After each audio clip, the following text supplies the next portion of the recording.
Messing this up. All right, guys, welcome back. And in this video, we are going to be discussing this idea and exploring this idea of custom hooks. Now, custom hooks allows us to take common functionality that we continue to write over and over and over and over again, and essentially take it out of our components and make it reusable in the form of a custom hook. Now, this isn't anything new for React. There was just other ways of doing it before that kind of had some downsides. If we wanted to create reusable functionality for all of our components that we could use across component to component to component to component, we would have to reach for something like render props, or something probably a little bit more popular nowadays is something like higher order components, where you create a function and you pass a component in, you attach properties and methods, so on and so forth, and then output a new component. But the problem with that is a few things, but the main problem that most developers saw immediately was that it bloated their React component tree. So that when you looked inside your React developer tools, you would see this huge tree of components, all because you had like these wrapper components around wrapper components and so on and so forth. And this is typically referred to as wrapper hell. And you get this weird, this really big triangle that go across your screen that was the tree of all of your components. Custom hooks allows us to do the same thing, but without creating that extra code or that extra bloatedness of our application. So the idea of custom hooks is that we'd be able to take all of this functionality here and pull it out and make it reusable. Now, would we really do this in this application? Probably not, because I probably wouldn't see myself pulling out and using all of this functionality over and over and over again. I probably couldn't think of too many reasons to do this, but for the sake of argument, for the sake of ease, and just so we get practice with it, we're going to do it tonight. So let's just say, for whatever reason, we wanted to reuse. We find ourselves writing the same code over and over and over and over again in a bunch of different applications, or a bunch of different components in our application. So what can we do? We can pull all that logic out, create a custom hook, essentially, and then utilize that custom hook across multiple components. So let's see what that might look like. So what we're going to do here is we are going to cut out all of this logic, highlighted all of it. We're going to cut all of that out right here, and we're going to create a new file. In our source directory, we're going to create a new file, and we're going to call it custom hooks.js. And inside of our custom hooks.js, we are going to export a function. Export function. And we're going to call this, this is going to be the name of our custom hook. We're going to call this hook use counter.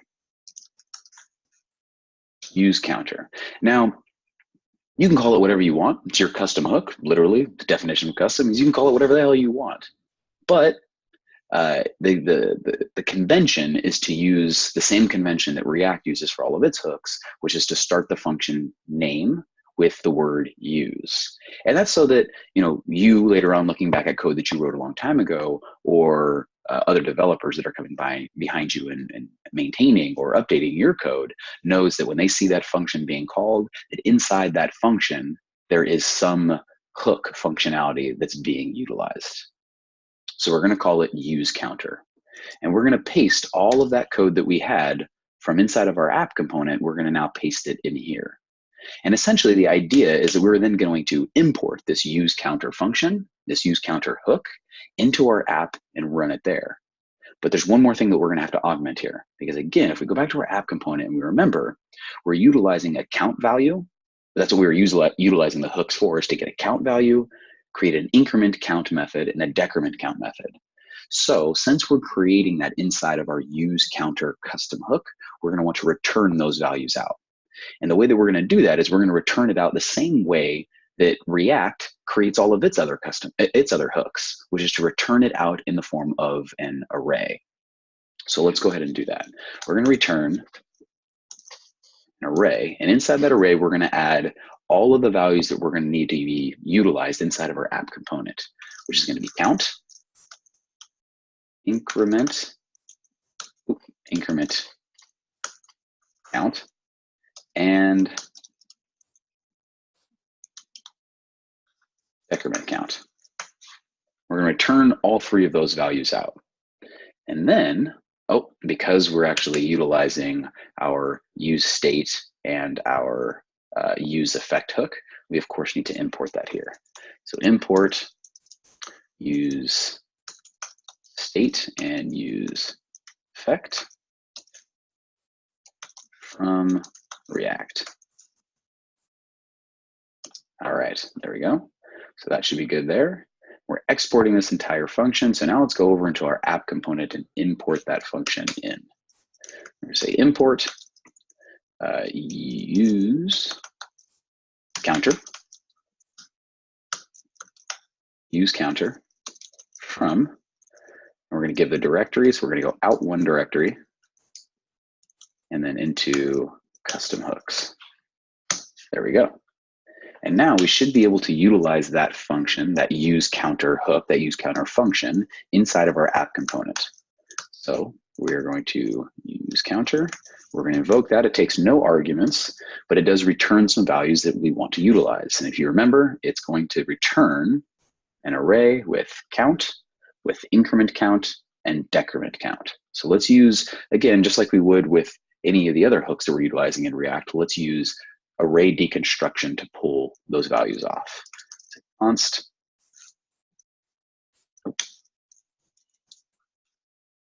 we're going to create an array and we're going to pull off count,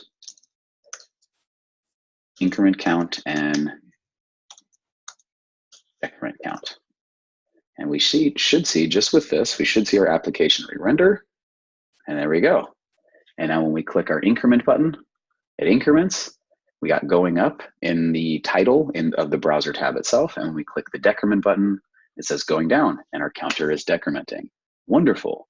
And in fact, now we can actually remove the use state and use effect from this file itself because we're not utilizing it here. We're utilizing it inside of our other file. And everything is working. We've now refactored our entire code so that we're utilizing functional components rather than class-based components, which shrinks down a lot of that boilerplate that we would normally have to write out. We've gotten rid of utilizing multiple lifecycle methods where we can just use the use effect hook. Okay. And we've also pulled out a bunch of logic that we built into our app component and made it reusable in its own file called custom hooks. Now we can reuse this use counter in many different applications and many different components just by importing it like we're doing here in line 5.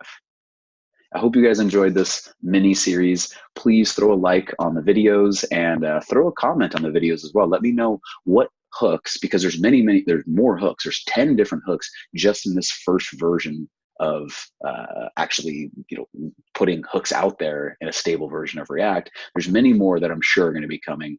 Throw a comment in the description, or throw a comment on these videos and let me know what other hooks that you guys are using, how you're using them, and if you want to see a video on implementing them in a fairly simple way, just to walk through and get the practice of utilizing them. Thanks, guys.